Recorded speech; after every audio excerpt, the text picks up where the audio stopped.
大家好，欢迎来到本期节目。我们是专门给老乡打造家具的，靠祖传手艺养家糊口。下面给大家分享时尚桌子的制作过程。如果你喜欢我们的家具，可以点赞关注。我们可以专业的给你定做各种家具，在我们这里可以让你花更少的钱，得到自己最喜欢的家具。目前市面上做定制的厂家也比较多，很多人都不知道怎么选择。选择大品牌害怕价格太贵，选择小品牌害怕不靠谱，售后没保障。你们是不是这样想的？难道就没有靠谱、合适、价格适中的吗？小作坊定制家具真的不行吗？你们完全错了。我们虽然是靠手艺养家糊口，但是绝对不会以为便宜，让你们得到一些劣质的家具。我们虽然是小作坊，但是不管什么木材都可以给你选择。如果你有材料的话，你可以提供材料，我们来给你加工，只收取你的加工费，给你送货上门。方圆100公里还给你最好的售后服务，超过距离给你专业的1对1远程教学售后服务。如果你对我们感兴趣，就请点赞关注，说不定哪天你没用得上点赞关注我，保证你永远不会迷路。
我们这里的师傅每个都有自己的绝技，他们能够将一块普通的木头变成一件精美的艺术品，他们能够将木头变成各种形状和大小的物品，他们能够制作出各种实用和美观的木制品，他们能够将古老的木制品制作技术传承下去，他们能够将木头变成各种形状和大小的艺术品。木工师傅的手艺是一种非常细致的工作，他们需要耐心和技巧，才能制作出高质量的木制品。木工师傅的手艺是一种非常有挑战性的工作，他们需要不断的学习和提高自己的技能，这样才不会被社会淘汰。都是靠手艺养家糊口，所以不学习不行。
俗话说得好，点赞是情分，不点赞是本分。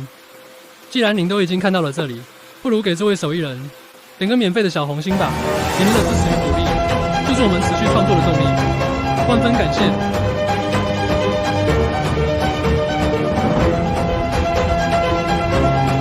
到这里，整个制作过程就大功告成，怎么样？是不是很漂亮？